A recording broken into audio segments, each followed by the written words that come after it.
তো আজকে হচ্ছে আমরা ব্রায়োফাইটা টেরিডোফাইটার সেকেন্ড টপিকস টেরিডোফাইটা নিয়ে আলোচনা করব। আমরা প্রথম অংশে ব্রায়োফাইটা টপিক্সটা নিয়ে আলোচনা করছি, হ্যাঁ। তো আজকে হচ্ছে আমরা লাস্ট পার্ট টেরিডোফাইটা ওই টপিক্সটা কমপ্লিট করব। দেখো, টেরিডোফাইটা খুব গুরুত্বপূর্ণ। ব্রায়োফাইটা টেরিডোফাইটা থেকে সিকিউ কোশ্চেন আসলে মেইনলি টেরিডোফাইটা থেকেই আসে। টেরিডোফাইটা, ব্রায়োফাইটাকে বলছিলাম মশ বর্গীয় উদ্ভিদ। টেরিডোফাইটাকে কি বলা হয়? যে ভাইয়া, টেরিডোফাইটাকে বলা হয় ফার্ন বর্গীয় উদ্ভিদ। ব্রায়োফাইটা হচ্ছে মশ বর্গীয় উদ্ভিদ, টেরিডোফাইটাকে বলে ফার্ন বর্গীয় উদ্ভিদ। ব্রায়োফাইটা বিভাগের উদ্ভিদগুলোকে বলা হয়েছিল ব্রায়োফাইটস। মনে রাখবা, ব্রায়োফাইটা বিভাগের উদ্ভিদগুলোর নাম কি? ব্রায়োফাইটস। আর টেরিডোফাইটা বিভাগের উদ্ভিদগুলোকে বলা হয় টেরিডোফাইটস। টেরিডোফাইটা বিভাগের উদ্ভিদগুলোকে বলে টেরিডোফাইটস। Bryophytes, pteridophytes. ব্রায়োফাইটা বিভাগের উদ্ভিদগুলোকে বলা হয় ব্রায়োফাইটস, টেরিডোফাইটা বিভাগের উদ্ভিদগুলোকে কি বলা হয়? টেরিডোফাইটস। তারপরে দেখো, এই যে টেরিডোফাইটস, মনে রাখবা এরা কিন্তু ভাস্কুলার, এদের ভাস্কুলার বান্ডেল আছে, বাট এরাও অপুষ্পক। অপুষ্পক মানে কি আমরা জানি, প্রথম ক্লাসে পড়ছিলাম, অপুষ্পক মানে হচ্ছে ক্রিপ্টোগ্যামাস।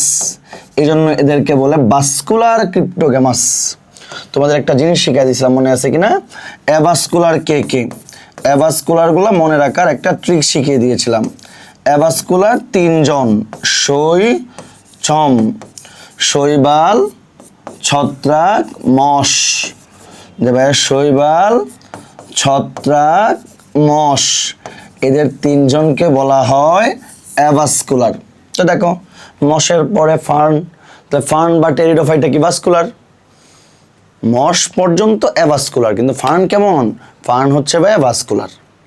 ফার্ন ভাস্কুলার, তাহলে ফার্ন বর্গীয় উদ্ভিদ টেরিডোফাইটস, এদেরকে বলা হচ্ছে ভাস্কুলার ক্রিপ্টোগ্যামাস। দেখবে একটা এক্সাম্পল দেওয়া আছে, ডেকি শাক। ডেকি শাকও এক ধরনের টেরিডোফাইটা। ডেকি শাকও হচ্ছে এক ধরনের টেরিডোফাইটা। ডেকি শাকও এক ধরনের টেরিডোফাইটা। বর্গীয় উদ্ভিদ টেরিডোফাইটা বিভাগের উদ্ভিদগুলোকে বলা হচ্ছে টেরিডোফাইটস, এদেরকে বলা হয় ভাস্কুলার ক্রিপ্টোগ্যামাস। ডেকি শাক একটা টেরিডোফাইটার এক্সাম্পল। ঠিক আছে? তো বেসিক উপরের প্রথম প্যারাটাতে মোটামুটি এই এমসিকিউ গুলাই আছে।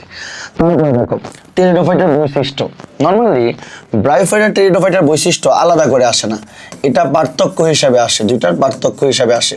তো আমরা তবু যেহেতু বই অনুযায়ী পড়তেছি, তো বইয়ের মধ্যে দেখবা সেকেন্ড প্যারাতে কতগুলা ক্যারেক্টারিস্টিক্স দেওয়া আছে, বৈশিষ্ট্য দেওয়া আছে। তো আমরা যদি বৈশিষ্ট্যগুলো নিয়ে আলোচনা করি, দেখো, এক নাম্বার যে এরা হচ্ছে ভাইয়া ভাস্কুলার। এরা ভাস্কুলার, একটু আগে যেগুলা পড়ছি, এরা ভাস্কুলার, এদের ভাস্কুলার বান্ডেল আছে। মনে রাখবা, টেরিডোফাইটার যে উদ্ভিদটা বা যে জেনাসটা নিয়ে আমরা আলোচনা করব তার নাম হচ্ছে টেরিস। টেরিস বা টেরিডোফাইটার জীবন চক্রে দুই ধরনের উদ্ভিদ পাওয়া যায়। তার মধ্যে প্রধান উদ্ভিদটাকে বলা হয় স্পোরোফাইট বা ডিপ্লয়েড। মেইন সিকিউ কোশ্চেন আসে, প্রথম বলবে এ একটি উদ্ভিদ দ্যাগ্র শাখা বিশিষ্ট গ্যামেটোফাইট, তখন বুঝবো এটা কি রিক্সিয়া বা ব্রায়োফাইটা। আর বি একটা উদ্ভিদ স্পোরোফাইট, প্রোথেলাস গঠন করে, তখনই বুঝবা কি টেরিডোফাইট। তো মনে রাখবা, এরা কি, এদের প্রধান দেহটা হ্যাপ্লয়েড, প্রধান দেহটা, এদের প্রধান উদ্ভিদটা বা প্রধানত এরা ডিপ্লয়েড। ডিপ্লয়েড মানে কি? স্পোরোফাইট। ডিপ্লয়েড মানে কি? স্পোরোফাইট। Diploid means sporophyte. এদের মূল কাণ্ড পাতায় ভাগ করা যায়। এদের মূল কাণ্ড পাতায় ভাগ করা যায়। মূল কাণ্ড পাতায় ভাগ করা যায়। মূল কাণ্ড পাতায় ভাগ করা যায়। ব্রায়োফাইটার দেহকে কিন্তু মূল কাণ্ড পাতায় ভাগ করা যায় নাই, কিন্তু এদের দেহকে মূল কাণ্ড পাতায় ভাগ করা যায়। এদের জনুক্রম আছে। জনুক্রম মানে কি ভাইয়া? জনুক্রম মানে এদের হ্যাপ্লয়েড দশাও প্রেজেন্ট, ডিপ্লয়েড দশাও প্রেজেন্ট। আমরা একটু পরেই দেখব যে জনুক্রম মানে হচ্ছে যদি কোনো উদ্ভিদ বা প্রাণীর জীবন চক্রে হ্যাপ্লয়েড ডিপ্লয়েড দশা পর্যায়ক্রমে আবর্তিত হয়। হ্যাপ্লয়েড ডিপ্লয়েড, হ্যাপ্লয়েড ডিপ্লয়েড পর্যায়ক্রমে আবর্তিত হয়, ওই জিনিসটাকেই বলা হয় জনুক্রম। ওইটাকে বলা হয় কি? জনুক্রম। তো এদের জনুক্রম আছে। জনুক্রম আছে মানে কি? এদের হ্যাপ্লয়েড দশা আছে। এদের হ্যাপ্লয়েড দশাটাকে বলা হয়, এদের হ্যাপ্লয়েড দশা বা গ্যামেটোফাইটিক দশা। হ্যাপ্লয়েড দশার আরেক নাম কি? গ্যামেটোফাইটিক। এদের গ্যামেটোফাইটিক দশাটাকে বলা হয়, মনে রাখবা, এদের গ্যামেটোফাইটিক দশাটাকে বলে প্রোথ্যালাস। এদের গ্যামেটোফাইটিক দশাটার নাম হচ্ছে ভাইয়া প্রোথ্যালাস। প্রোথ্যালাস, এদের গ্যামেটোফাইটিক দশার নাম কি? প্রোথ্যালাস। ঠিক আছে, তারপরে দেখো এদের পুংজননাঙ্গ। দেখো এদের পুংজননাঙ্গ, পুংজননাঙ্গ মনে রাখবা, এদের পুংজননাঙ্গ। এদের পুংজননাঙ্গের নাম হচ্ছে সেম রিক্সিয়ার মতোই, এদের পুংজননাঙ্গের নাম হচ্ছে অ্যান্থেরেডিয়াম। এদের পুংজননাঙ্গের নাম অ্যান্থেরেডিয়াম। আর এদের স্ত্রী জননাঙ্গ আমরা তোমাদের পড়াইছিলাম, মনে আছে কিনা, যে স্ত্রী, স্ত্রী মানে গাইনি, গাইনি থেকে কি আসছে? গনিয়াম। এই জন্য এদের স্ত্রী জননাঙ্গকে বলে আর্কিগনিয়াম। যে ভাইয়া এদের স্ত্রী জননাঙ্গের নাম হচ্ছে আর্কিগনিয়াম। অ্যান্থেরেডিয়াম, আর্কিগনিয়াম, অ্যান্থেরেডিয়াম, আর্কিগনিয়াম, বুঝছো? অ্যান্থেরেডিয়াম, আর্কিগনিয়াম, অ্যান্থেরেডিয়াম, আর্কিগনিয়াম। তো মোটামুটি এইগুলো মেইন বৈশিষ্ট্য। আমরা ভিতরে যাই, ভিতরে ঢোকার পরে ওইখান থেকে আরো নতুন নতুন বৈশিষ্ট্য দেখতে পারবো। ঠিক আছে, তো এই যে টেরিডোফাইটা, টেরিডোফাইটার মধ্যে আমরা যে জানাসটা নিয়ে আলোচনা করি তার নাম হচ্ছে টেরিস। টেরিডোফাইটার মধ্যে যে জানাসটা নিয়ে আলোচনা করি তার নাম হচ্ছে টেরিস। ঠিক আছে, টেরিস, টেরিস নিয়ে আলোচনা করি। টেরিডোফাইটার মধ্যে আমরা যে জানাসটা নিয়ে আলোচনা করি তার নাম হচ্ছে টেরিস। টেরিস মনে রাখবা, টেরিস সম্পর্কে 2-3টা ওয়ার্ড বলছে, খুবই গুরুত্বপূর্ণ। এদের বলা হয় অর্ধবায়বীয়, অর্ধবায়বীয় বা সাব এরিয়াল। এরা যে কোনো দেয়ালে জন্মায়। তো দেয়ালে জন্মালে কিভাবে জন্মায় জানো? মনে হচ্ছে দেয়ালে অর্ধেক লেগে আছে আর অর্ধেক ঝুলে আছে, এই জন্য এদেরকে কি বলা হচ্ছে? অর্ধবায়বীয়, বা ইংরেজিতে বলা হয় সাব এরিয়াল। 2 নাম্বার, এই যে টেরিস, টেরিসের আরেক নাম ফার্ন। এরা সূর্যের আলোতে জন্মাইতে অধিক পছন্দ করে, এই জন্য এদেরকে বলা হয় সানফার্ন। সানফার্ন, সূর্যের আলোতে জন্মাতে অধিক পছন্দ করে, এই জন্য কি বলতেছি? সানফার্ন। সূর্যের আলোতে জন্মাইতে অধিক পছন্দ করে, তাই বলা হয় সানফার্ন। সবচেয়ে বেশি জন্মায় যে টেরিসটা তাকে বলে টেরিস বিট্টাটা। সবচেয়ে বেশি জন্মায়, অধিক জন্মায়, টেরিস বিট্টাটা। তাহলে টেরিস অর্ধবায়বীয়, সানফার্ন নামে পরিচিত, সূর্যের আলোতে জন্মাইতে অধিক পছন্দ করে, তাই কি বলছি? সানফার্ন। টেরিস বিট্টাটা সর্বাধিক জন্মানো টেরিস, নাম কি? Pteris vittata, Pteris vittata. তারপর দেখো এই যে টেরিস অর্ধবায়বীয়, ইংরেজিতে বলতেছি সাব এরিয়াল। ইংরেজিতে কি বলতেছি? Sub Arial. ওর কিছু গঠন বৈশিষ্ট্য জানতে হয়। গঠন বৈশিষ্ট্য জানার সময় মনে রাখবা, টেরিসের পাতাগুলা হচ্ছে পক্কল যৌগিক। টেরিসের পাতা কেমন? যে পাতা হচ্ছে ভাই পক্কল যৌগিক।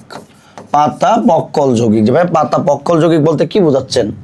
দেখো যে কোনো একটা উদ্ভিদের পাতার 3টা অংশ, তার মধ্যে এই অংশটাকে বলা হয় পত্রফলক। এই অংশটাকে বলা হয় পত্রফলক। আর মাঝখানের পার্টটাকে বলে মধ্যশিরা। মাঝখানের অংশের নাম মধ্যশিরা।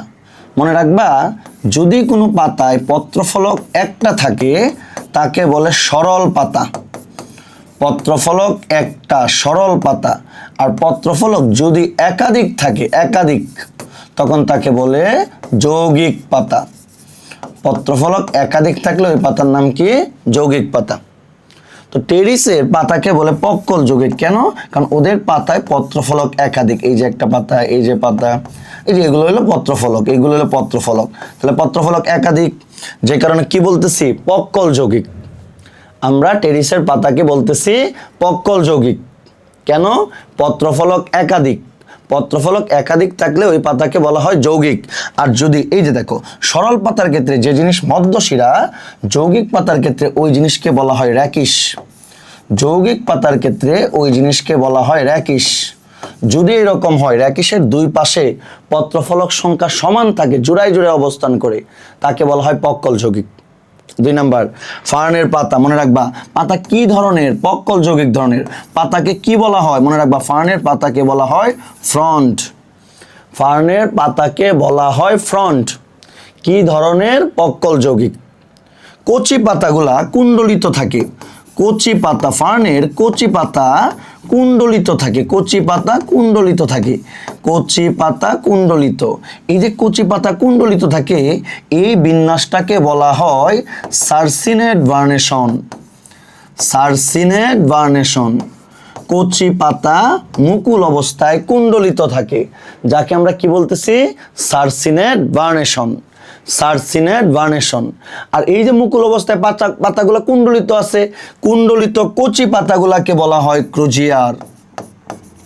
কুণ্ডলিত কচি পাতাকে কি বলা হয়? ক্রোজিয়ার। ক্রোজিয়ার। তাহলে প্রথম টেরিস, ফার্ন।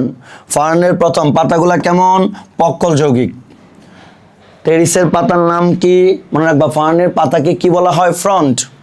ফার্নের পাতাকে বলা হয় ফ্রন্ট। কচি পাতাগুলা কিভাবে থাকে? কুণ্ডলিত অবস্থায় থাকে।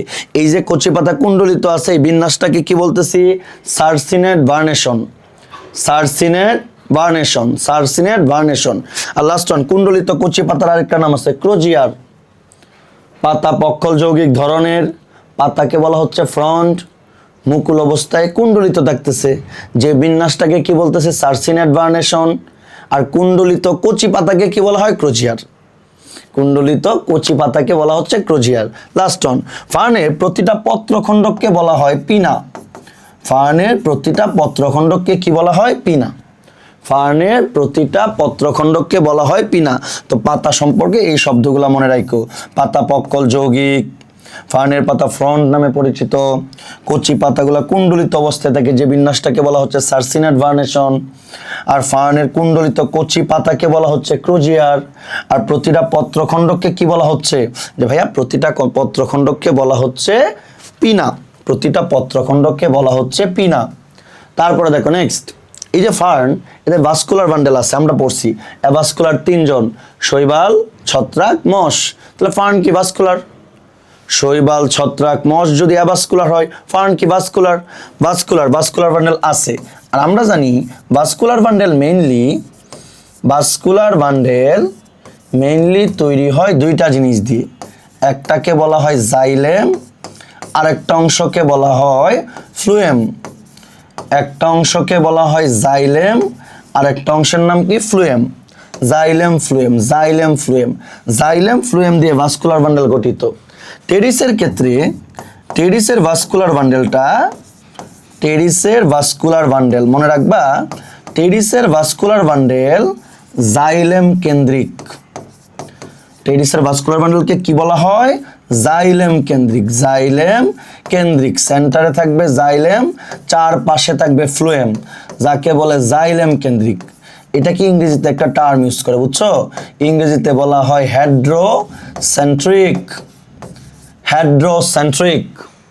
হেড্রোসেন্ট্রিক। হেড্রোসেন্ট্রিক মানে কি ভাইয়া? হেড্রোসেন্ট্রিক গঠনটা এইরকম, সেন্টারে থাকবে জাইলেম, চারপাশে থাকবে, দেখো চারপাশে থাকবে ফ্লুয়েম। এই যে এরকম, যে ধরেন এই হচ্ছে যে জাইলেম, ধরো এগুলো হচ্ছে জাইলেম, আর এরকম করে চারপাশে থাকবে ফ্লুয়েম, চারপাশে থাকবে ফ্লুয়েম। এই যে গঠনটা, এটা কি বলা হচ্ছে? জাইলেম কেন্দ্রিক। সেন্টারে থাকে জাইলেম, এবার কেন্দ্রে থাকে জাইলেম, চারপাশে থাকে ফ্লুয়েম। কেন্দ্রে থাকে জাইলেম, চারপাশে থাকে ফ্লুয়েম। এই গঠনের নাম কি? জাইলেম কেন্দ্রিক। আর জাইলেম কেন্দ্রিককে কি বলা হয়? হেড্রোসেন্ট্রিক। জাইলেম কেন্দ্রিককে কি বলা হয়? হেড্রোসেন্ট্রিক। আরেকটা গঠন আছে, বুঝছো? ফ্লুয়েম কেন্দ্রিক। ফ্লুয়েম মাঝখানে থাকে, জাইলেম চারপাশে থাকে, যাকে বলা হয় ফ্লুয়েম কেন্দ্রিক। ফ্লুয়েম বা ল্যাপ্টোসেন্ট্রিক। আর টেরিসেরটা কেমন? জাইলেম কেন্দ্রিক। ইংরেজিতে কি বলা হয়? হেড্রোসেন্ট্রিক। হেড্রোসেন্ট্রিক। তারপরে আসো নেক্সট, মনোযোগ দাও, দেখো খুব গুরুত্বপূর্ণ, মেইন পড়া শুরু। মনে রাখবা, এই যে টেরিসের অযৌন জনন হয়, টেরিসের অযৌন জনন হয় রেণু বা স্পোরের মাধ্যমে। টেরিসের অযৌন জনন হয় রেণু বা স্পোরের মাধ্যমে। রেণু বা স্পোর, একটা মেইন টেরিস উদ্ভিদ ডিপ্লয়েড দশায় আছে, ওইটাতে অযৌন জনন হচ্ছে কোন প্রক্রিয়ায়? রেণু বা স্পোরের মাধ্যমে। আর এই যে রেণু বা স্পোর তৈরি হয় যে অঙ্গ থেকে, ওই অঙ্গকে বলে স্পোরাঞ্জিয়াম। রেণু বা স্পোর তৈরি হয় যে অঙ্গ থেকে, তার নাম কি? স্পোরাঞ্জিয়াম। যে শুক্রাণু তৈরি হয় শুক্রাশয় থেকে, স্পোর তৈরি হয় কোন জায়গা থেকে? স্পোরাঞ্জিয়াম থেকে। রেণু বা স্পোর তৈরি হচ্ছে কোন জায়গা থেকে? স্পোরাঞ্জিয়াম থেকে। রেণু বা স্পোর তৈরি হচ্ছে স্পোরাঞ্জিয়াম থেকে। এই যে sporangium, very very important, sporangium কখনো একলা থাকে না, স্পোরাঞ্জিয়াম গুচ্ছ করে থাকে। স্পোরাঞ্জিয়ামগুলো গুচ্ছ করে থাকে। স্পোরাঞ্জিয়ামের গুচ্ছ মনে রাখবা, স্পোরাঞ্জিয়ামের গুচ্ছকে বলা হয় সোরাস। স্পোরাঞ্জিয়ামের গুচ্ছকে বলা হয় সোরাস। তাহলে প্রথম টেরিসের অযৌন জনন কি দিয়ে হচ্ছে? রেণু বা স্পোর। স্পোর তৈরি হচ্ছে যে অঙ্গ থেকে, নাম কি? স্পোরাঞ্জিয়াম। স্পোরাঞ্জিয়াম কি সিঙ্গেল দেখতেছে না, স্পোরাঞ্জিয়ামগুলো গুচ্ছ করে থাকে। ওই স্পোরাঞ্জিয়ামের গুচ্ছের নাম কি? যে ভাইয়া স্পোরাঞ্জিয়ামের গুচ্ছকে বলা হচ্ছে সোরাস। স্পোরাঞ্জিয়ামের গুচ্ছকে কি বলা হচ্ছে? সোরাস। দেখো আমাদের যৌন জনন কি তৈরি হয়? শুক্রাণু, ডিম্বাণু। শুক্রাণু তৈরি হয় যে অঙ্গ থেকে, নাম কি? শুক্রাশয়। তো দেখো আমাদের শুক্রাশয় কি খোলা থাকে না ঢাকা থাকে? দেখো আমাদের শুক্রাশয় কিন্তু ঢাকা থাকে। কি দিয়ে ঢাকা থাকে? আমাদের শুক্রাশয় হচ্ছে ভাই আমরা প্যান্ট দিয়ে ঢেকে রাখি। তো সেম ওদের যে সোরাস, স্পোরাঞ্জিয়ামের গুচ্ছ, মনে রাখবা স্পোরাঞ্জিয়ামের গুচ্ছ সোরাসটা একটা ফলক অংশ দিয়ে ঢাকা থাকে। যে ফলক অংশকে বলা হয়, ফলক অংশ বা ডাকনা অংশটাকে বলা হয় false indusium. False indusium, false indusium, false ইন্ডোসিয়াম নামক অংশ দিয়ে ঢাকা থাকে। সোরাস যে ফলক দিয়ে ঢাকা থাকে, ফলকের নাম কি? False indusium. False indusium, false indusium. তাহলে অযৌন জনন কি দিয়া হয়? প্রথম নাম্বার 1 অযৌন জনন হয় হচ্ছে স্পোর দিয়ে। স্পোর তৈরি হয় যে অঙ্গ থেকে, নাম কি? স্পোরাঞ্জিয়াম। স্পোরাঞ্জিয়াম কি সিঙ্গেল থাকে না গুচ্ছ করে থাকে? যে ভাই স্পোরাঞ্জিয়াম গুচ্ছ করে থাকে। স্পোরাঞ্জিয়ামের গুচ্ছটা কি বলা হয়? সোরাস। সোরাস যে ফলক দিয়ে ঢাকা থাকে তার নাম কি? ফলস ইন্ডোসিয়াম। সোরাস যে ফলক দিয়ে ঢাকা থাকবে তার নাম হচ্ছে ফলস ইন্ডোসিয়াম। চলেন নেক্সট, একটা স্পোরাঞ্জিয়ামের গঠন। এই কোশ্চেনটা অনেক সময় আসে, খুব গুরুত্বপূর্ণ। স্পোরাঞ্জিয়ামের গঠন, স্পোরাঞ্জিয়ামের গঠন, একটা স্পোরাঞ্জিয়ামের গঠন। স্পোরাঞ্জিয়াম কি কি অংশ দিয়ে তৈরি, আর ওই স্পোরাঞ্জিয়াম থেকে কিভাবে স্পোর তৈরি হবে। দেখো স্পোরাঞ্জিয়ামের ঠিক নিচে যে অংশটা থাকবে এটাকে বলা হয় বৃন্ত। বৃন্ত, যাকে ইংরেজিতে আরেকটা টার্ম ইউজ করে স্টক। বৃন্ত বা স্টক, বৃন্ত বা স্টক। তারপরে দেখো স্পোরাঞ্জিয়ামের চারপাশে কিছু বড় মোটা কোষ থাকে। এই যে মোটা কোষগুলা আছে, দেখো এই মোটা কোষগুলা, এই মোটা কোষগুলাকে বলা হয় অ্যানুলাস। যে ভাই এই মোটা কোষগুলাকে বলে অ্যানুলাস। এই মোটা কোষগুলোর নাম হচ্ছে অ্যানুলাস। মোটা কোষগুলোর নাম কি? অ্যানুলাস। তারপরে দেখো কিছু চিকন পাতলা কোষ থাকে। এই যে চিকন পাতলা কোষগুলো থাকে, এই চিকন পাতলা কোষগুলোকে বলা হয় স্টোমিয়াম। স্টোমিয়াম। তাহলে নিচে থাকে বৃন্ত, উপরে মোটা, শক্ত। শক্ত মানে কি নির্মিত? বই দেখলে দেখবা কাইটিন নির্মিত। কাইটিন নির্মিত কিছু কোষ থাকে, ওদেরকে বলা হচ্ছে অ্যানুলাস। আর কিছু পাতলা চিকন কোষ থাকে, ওদেরকে কি বলতেছি? স্টোমিয়াম। ঠিক আছে। আর ভিতরে, ঠিক ভিতরে কি থাকে? যে ভাই ভিতরে থাকে হচ্ছে রেণু মাতৃকোষ। যে ভিতরে থাকে, দেখেন ভিতরে থাকে কি? রেণু মাতৃকোষ। এই যে এরকম করে থাকে, এই কোষগুলোকে বলে রেণু মাতৃকোষ। রেণু মাতৃকোষ, এই যে এরকম করে রেণু মাতৃকোষ থাকে। এই যে অ্যানুলাস, অ্যানুলাস পানিগ্রাহী, ওরা পানি গ্রহণ করতে পারে। ওরা পানি গ্রহণ করে মোটা হয়, তখন কি করে জানো? এই রেণু মাতৃকোষগুলা, এই রেণু মাতৃকোষগুলা, রেণু মাতৃকোষগুলো স্টোমিয়ামকে ধাক্কা দিয়ে এদিক দিয়ে বের হয়ে যায়। আর উপরের বৃন্ত বাদে বাকি অংশটাকে এক কথায় আরেকটা টার্ম ইউজ করে, এটাকে বলে ক্যাপসিউল। এই অংশটাকে কি বলা হয়? ক্যাপসিউল। তাহলে যদি কোশ্চেন আসে বলো তো পানিগ্রাহী অংশ কোনটা, কি বলবা? অ্যানুলাস। অ্যানুলাসের কোষগুলো পানিগ্রাহী। কোন অংশটা ফেটে যাইতে পারে? স্টোমিয়াম। কোন কোষগুলো শক্ত, কাইটিন নির্মিত? অ্যানুলাস। ঠিক আছে। আর বৃন্ত, নিচে কি থাকে? বৃন্ত, ইংরেজিতে কি বলতেছে? স্টক।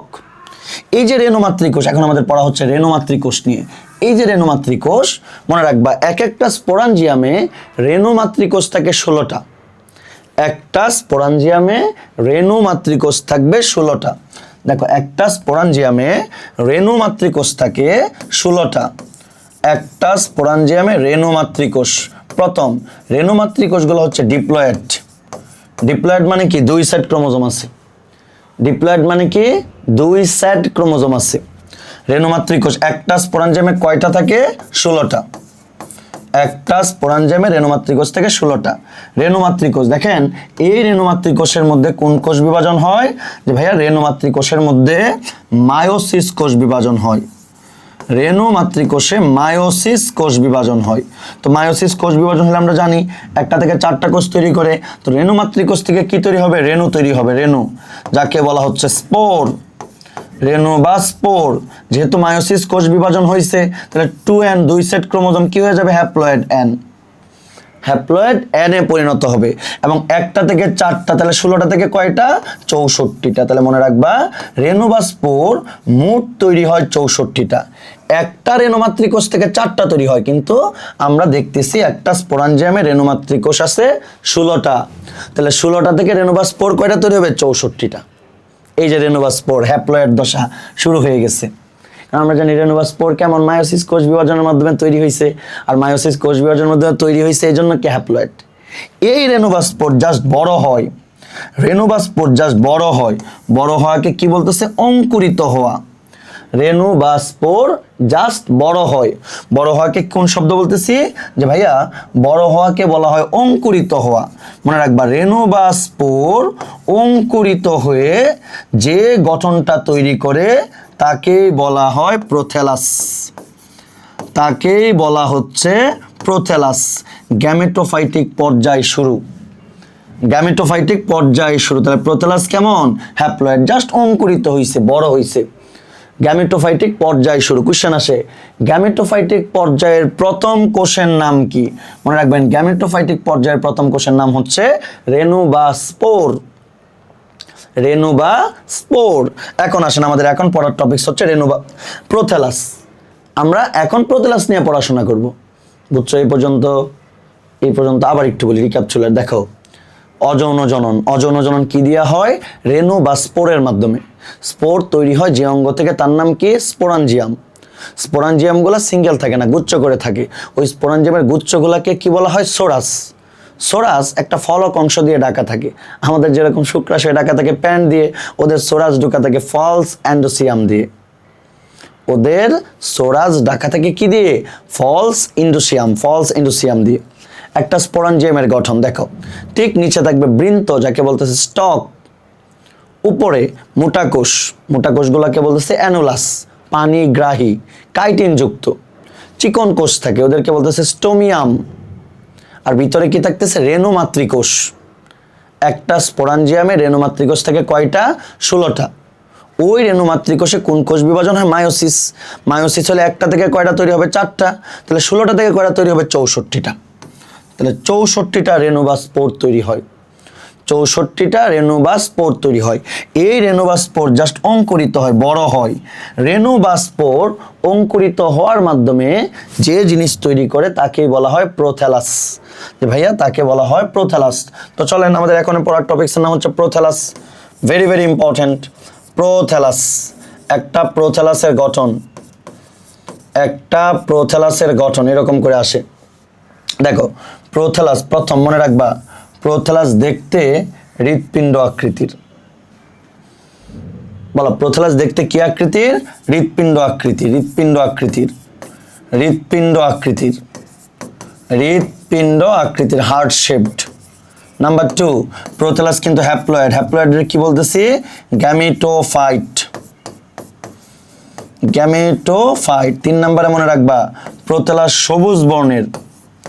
যেহেতু সবুজ তার মানে ও কি করতে পারে? সালোক সংশ্লেষণ করতে পারে। ও সালোক সংশ্লেষণকারী, সালোক সংশ্লেষণকারী, দ্যাট মিনস নিজের খাদ্য নিজে তৈরি করতে পারে। সালোক সংশ্লেষণকারী, এই জন্য ওদেরকে কি বলা হচ্ছে? স্বভোজী। সালোক সংশ্লেষণকারী, স্বভোজী, কারো উপর ডিপেন্ডেন্ট না। এই যে সামনে যে পার্টটা, এই পার্টটাকে বলা হয় অগ্রস্ত খাজ। এটা আমরা রিক্সিয়ার মধ্যেও দেখছিলাম। রিক্সিয়াতেও এপিক্যাল নচ বা অগ্রস্ত খাজ ছিল। এদের এক দেহের মধ্যেই উপরে থাকে স্ত্রী জননাঙ্গ, এই যে এরকম করে স্ত্রী জননাঙ্গ থাকে। এগুলো হচ্ছে ধরো স্ত্রী জননাঙ্গ, ফ্লাক্স আকৃতির বলা হয়। আর নিচের দিকে থাকে পুং জননাঙ্গ। যে ভাই নিচের দিকে এরকম গোলাকার গোলাকার পুং জননাঙ্গ থাকে, এই যে এরকম গোলাকার গোলাকার পুং জননাঙ্গ থাকে। তাহলে উপরে কি থাকে? স্ত্রী জননাঙ্গ, যাকে কি বলা হয়? আর্কিগনিয়াম। স্ত্রী জননাঙ্গকে বলা হয় আর্কিগনিয়াম। আর নিচের দিকে থাকে পুং জননাঙ্গ। পুং জননাঙ্গকে কি বলা হয়? যে ভাইয়া পুং জননাঙ্গকে বলে অ্যান্থেরেডিয়াম। অ্যান্থেরেডিয়াম, অ্যান্থেরেডিয়াম। দেখেন এদের মূলের মতো কি থাকে? রাইজয়েড। এই যে নিচে এরকম মূলের মতো রাইজয়েড থাকে। দ্যাট মিনস প্রোথ্যালাস একই সাথে স্ত্রী জননাঙ্গ আছে। আর্কিগনিয়াম মানে কি? যে ভাই আর্কিগনিয়াম মানে হচ্ছে স্ত্রী জননাঙ্গ। আর্কিগনিয়াম মানে হচ্ছে স্ত্রী জননাঙ্গ। আর অ্যান্থেরেডিয়াম মানে কি? অ্যান্থেরেডিয়াম মানে হচ্ছে পুং জননাঙ্গ। পুং জননাঙ্গ। তাহলে একই দেহে স্ত্রী জননাঙ্গ পুং জননাঙ্গ দুইটাই প্রেজেন্ট। আর আমরা জানি দুইটাই প্রেজেন্ট মানে কি? উভলিঙ্গ। উভলিঙ্গ, উভলিঙ্গ। এদেরকে বলা হয় সহবাসী উদ্ভিদ। একই দেহে পুং জননাঙ্গ স্ত্রী জননাঙ্গ দুইটাই আছে, সহবাসী উদ্ভিদ। আবার দেখো এরা নিজের খাদ্য নিজে তৈরি করতে পারতেছে, উভলিঙ্গ। দ্যাট মিনস ওরা কারোর উপর ডিপেন্ডেন্ট না, এই জন্য এদেরকে বলা হয় স্বতন্ত্র। লাস্ট ওয়ান, প্রোথ্যালাসের আরেকটা বৈশিষ্ট্য কি? স্বতন্ত্র। তো এগুলো হচ্ছে প্রোথ্যালাসের বৈশিষ্ট্য। প্রোথ্যালাস হৃৎপিণ্ড আকৃতির। প্রোথ্যালাস কেমন? হৃৎপিণ্ড আকৃতির। গ্যামেটোফাইট। গ্যামেটোফাইট মানে কি? হ্যাপ্লয়েড। হ্যাপ্লয়েড। এরা সবুজ। যেহেতু সবুজ দ্যাট মিনস কি করতে পারে? সালোক সংশ্লেষণ করতে পারে। তারপরে কি আছে? এরা স্বভোজী। সালোক সংশ্লেষণ করতে পারে, তার মানে কি কারোর উপর ডিপেন্ডেন্ট না, স্বভোজী। তারপর কি বলতেছে? এরা উভলিঙ্গ। একই দেহে আর্কিগনিয়াম স্ত্রী জননাঙ্গ প্রেজেন্ট, ওগোনিয়াম না আর্কিগনিয়াম অ্যান্থেরেডিয়াম স্ত্রী জননাঙ্গ পুং জননাঙ্গ দুইটাই প্রেজেন্ট। এই জন্য কি বলতেছি? উভলিঙ্গ, সহবাসী উদ্ভিদ। তারপরে দেখো এরা কেমন? স্বতন্ত্র। এদেরকে বলা হয় স্বতন্ত্র উদ্ভিদ। ঠিক আছে? তো আমরা এখন আর্কিগনিয়াম নিয়ে পড়াশোনা করব। আর্কিগনিয়াম থেকে ডিম্বাণু তৈরি করব। আর অ্যান্থেরেডিয়াম নিয়ে পড়াশোনা করব। ওই জায়গা থেকে তৈরি করব শুক্রাণু। শুক্রাণু ডিম্বাণু একসাথে মিলে জাইগোট তৈরি হবে। জাইগোট থেকে আবার মেইন টেরিস উদ্ভিদটা তৈরি হবে। আমাদের টেরিসের পড়া এতটুকুই। আমরা মেইন টেরিস উদ্ভিদ থেকে হ্যাপ্লয়েড দশা গ্যামেটোফাইট পর্যন্ত আসছি। এখন গ্যামেটোফাইট থেকে আবার ডিপ্লয়েড দশাতে চলে যাব। বুঝছো? টেরিস পড়া এতটুকুই। চলো তা আমরা এখন আর্কিগনিয়াম, প্রথম স্ত্রী আর্কিগনিয়াম নিয়ে আলোচনা করি। আর্কিগনিয়াম, আর্কিগনিয়াম। প্রথম কথা হচ্ছে আর্কিগনিয়াম মানে কি? আর্কিগনিয়াম মানে হচ্ছে স্ত্রী জননাঙ্গ। দেখো আর্কিগনিয়ামটা কি বলতেছি? স্ত্রী জননাঙ্গ। এটা দেখতে ফ্লাক্স আকৃতির। আর্কিগনিয়াম স্ত্রী জননাঙ্গ। এটা দেখতে কি আকৃতির? যে ভাইয়া এটা দেখতে হচ্ছে ফ্লাক্স আকৃতির। এটা দেখতে ফ্লাক্স আকৃতির। যে ভাই এটা দেখতে হচ্ছে ফ্লাক্স আকৃতির।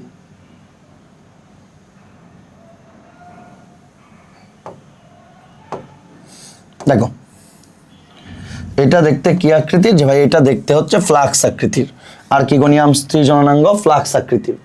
আর্কিগনিয়াম স্ত্রী জননাঙ্গ ফ্লাক্স আকৃতির। দেখো আর্কিগনিয়াম স্ত্রী জননাঙ্গ ফ্লাক্স আকৃতি। ধরো মোটামুটি আর্কিগনিয়াম দেখতে এরকম। ঠিক নিচের দিকে থাকে হচ্ছে ডিম্বাণু। ঠিক নিচের দিকে কি থাকে? ঠিক নিচের দিকে থাকে হচ্ছে ডিম্বাণু। যে এটা হচ্ছে ভাইয়া ডিম্বাণু। এটা হচ্ছে ডিম্বাণু। ডিম্বাণু হ্যাপ্লয়েড ডিম্বাণু। ডিম্বাণুর ঠিক উপরে একটা কোষ থাকে। ডিম্বাণুর ঠিক উপরে একটা কোষ থাকে, মনে রাখবা।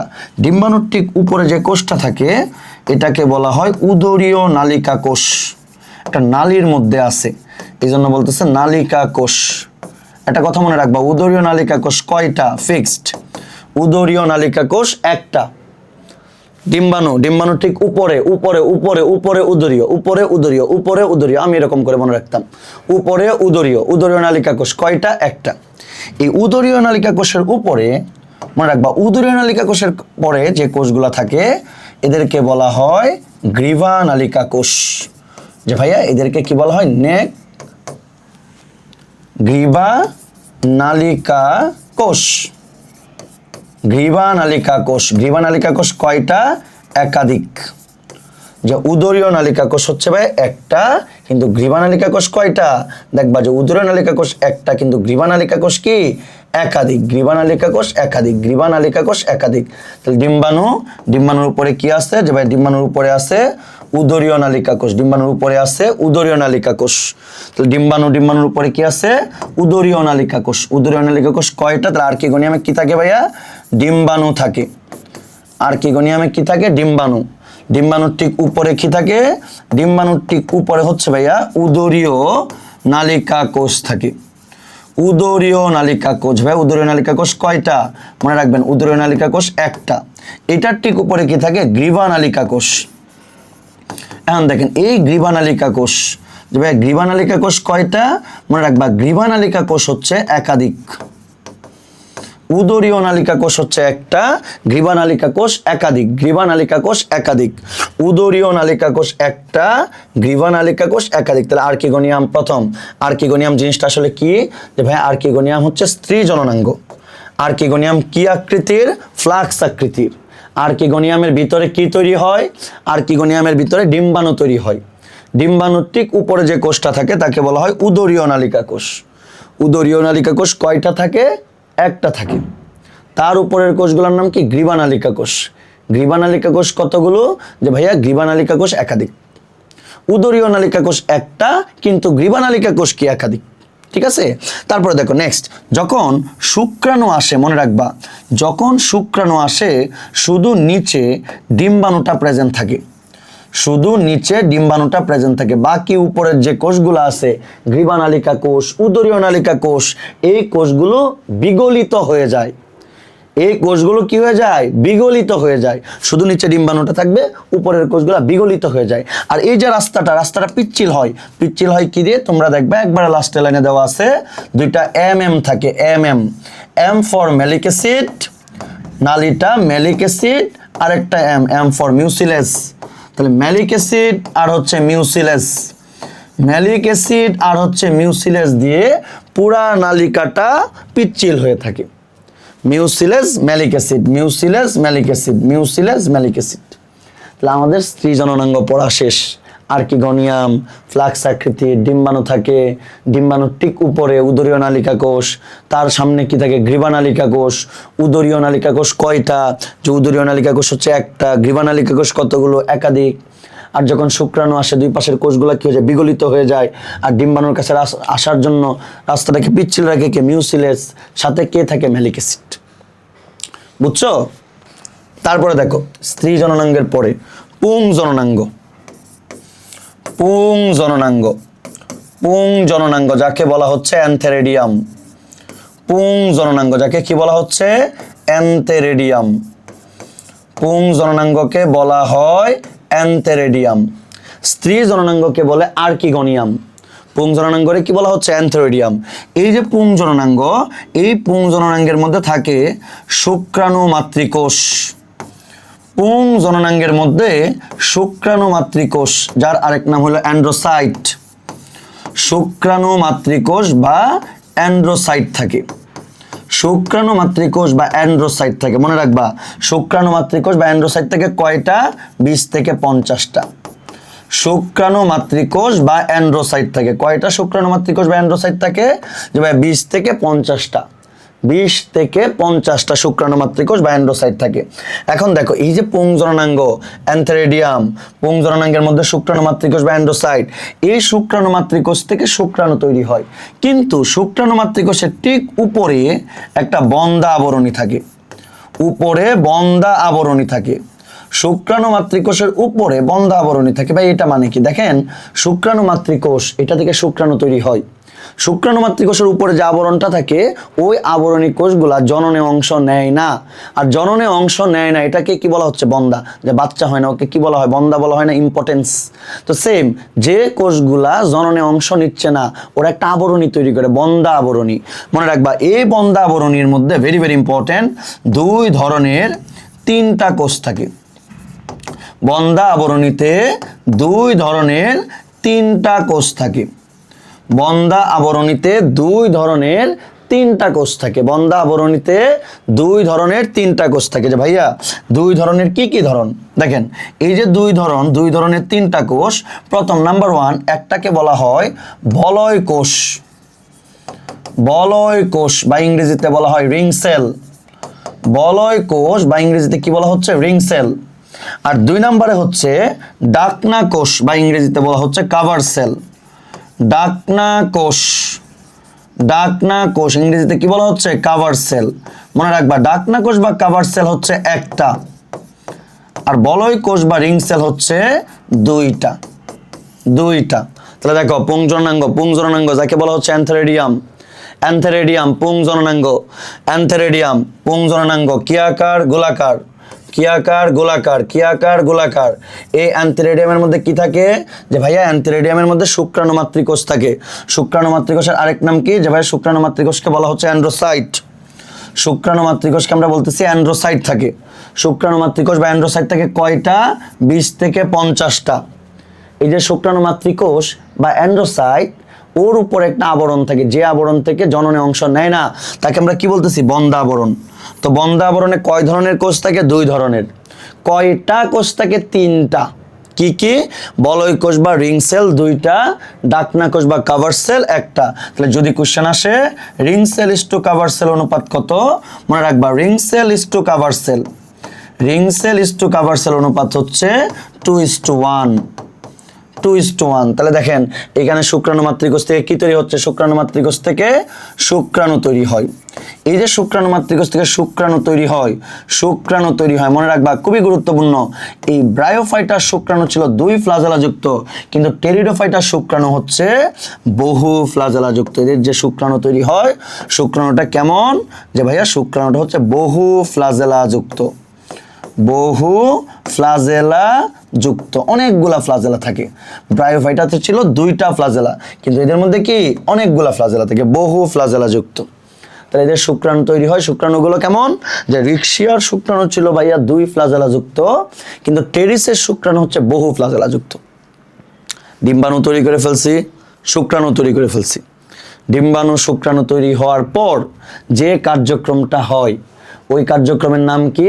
যে ভাইয়া শুক্রাণু ডিম্বাণু তৈরির পর যে কার্যক্রম হয় তাকে বলা হচ্ছে নিষেক। মনে রাখবা শুক্রাণু ডিম্বাণু তৈরির পর যে কার্যক্রমটা হয় তাকে কি বলা হয়? নিষেক। ফার্টিলাইজেশন।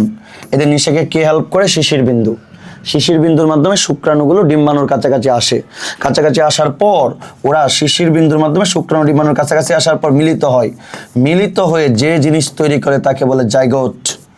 মনে রাখবা এদের জাইগোটের আরেকটা নাম আছে। এদের জাইগোটকে আরেক কথায় বলা হয় উস্পোর। জাইগোট বা উস্পোর। আর জাইগোট বা উস্পোর কেমন? ডিপ্লয়েড। শুক্রাণু ডিম্বাণু একসাথে মিলিত হয়ে জাইগোট বা উস্পোর তৈরি করছে। এই জন্য কি বলতেছে? জাইগোট বা উস্পোর কেমন? Diploid, 2n। আর এই যে জাইগোট বা উস্পোর তৈরি হইলো তারপর থেকে ওদের হচ্ছে ডিপ্লয়েড দশা শুরু হয়ে যাবে। আর আমরা এই ডিপ্লয়েড দশা মানে কি? স্পোরোফাইট। তাহলে এই জাইগোট বা উস্পোরকে বলে স্পোরোফাইটিক দশার প্রথম কোষ। জাইগোট বা উস্পোর হচ্ছে ভাইয়া স্পোরোফাইটিক দশার প্রথম কোষ। জাইগোট বা উস্পোর হচ্ছে স্পোরোফাইটিক দশার প্রথম কোষ। জাইগোট বা উস্পোর কি? যে ভাই জাইগোট বা উস্পোর হচ্ছে স্পোরোফাইটিক দশার প্রথম কোষ। গ্যামেটোফাইটিক দশার প্রথম কোষের নাম কি ছিল? গ্যামেটোফাইটিক দশার প্রথম কোষের নাম ছিল স্পোর। হ্যাপ্লয়েড দশা শুরু হয়েছিল।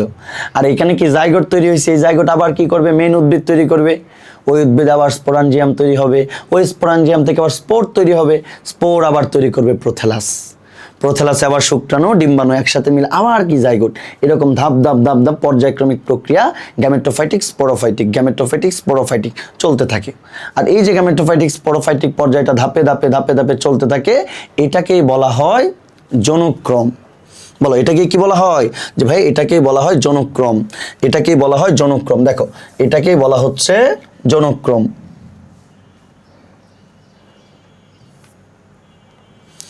এটাকেই বলা হচ্ছে কি? জনুক্রম। একটা সেকেন্ড দাঁড়াও।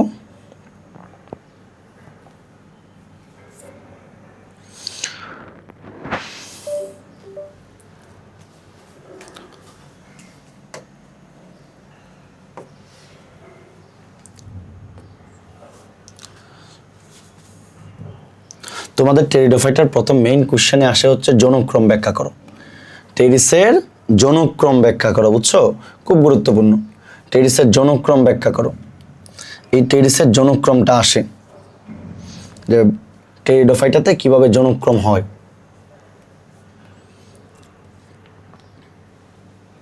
দেখো টেরিডোফাইটাতে কিভাবে হচ্ছে যে জনুক্রম হয়।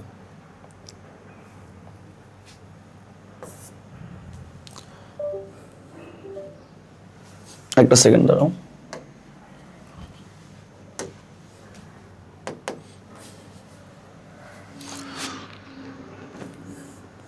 তো ব্রায়োফাইটা টেরিডোফাইটাতে আমরা 2 ক্লাসে যা পড়ছি ওই 2টা ক্লাস করার পরে টেস্ট পেপারটা নিবা।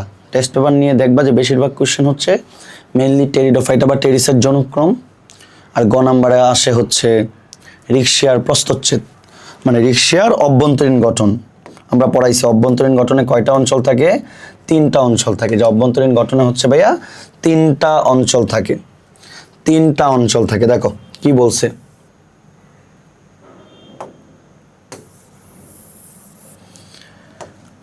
এই যে টেরিডোফাইটা বা টেরিস, টেরিস উদ্ভিদের জনক্রম ব্যাখ্যা করো। টেরিস উদ্ভিদের কি? যে টেরিস উদ্ভিদের হচ্ছে জনক্রম ব্যাখ্যা করো।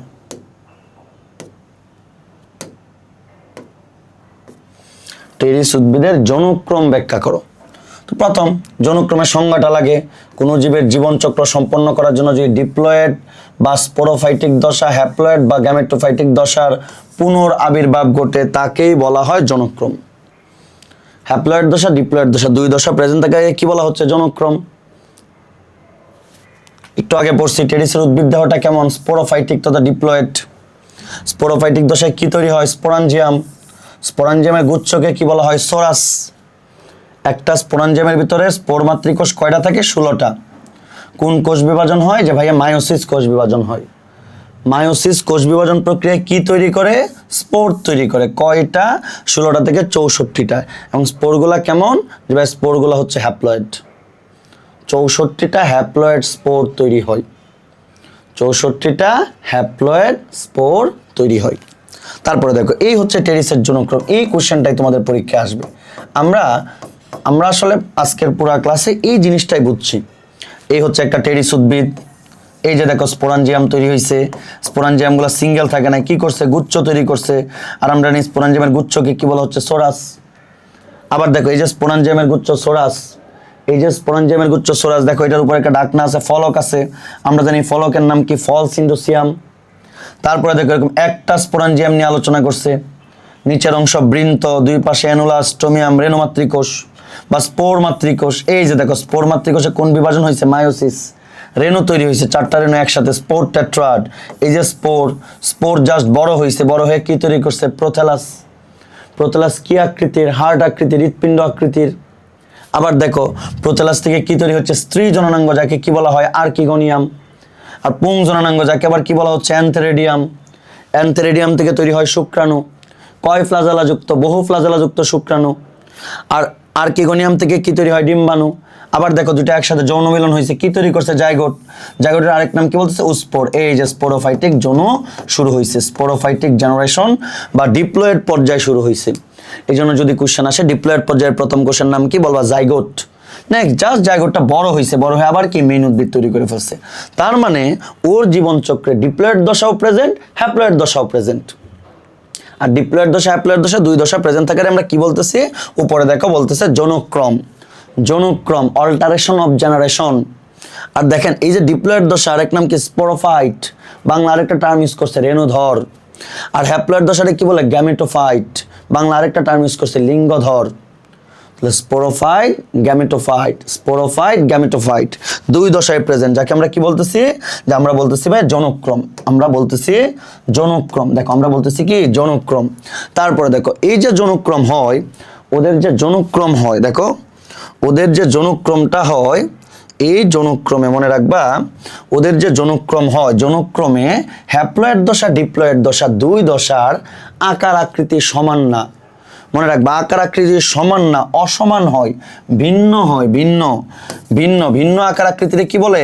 যে ভাই ভিন্ন আকার আকৃতিকে বলা হয় হ্যাটারো। ভিন্ন আকার আকৃতিকে কি বলা হচ্ছে? হ্যাটারো।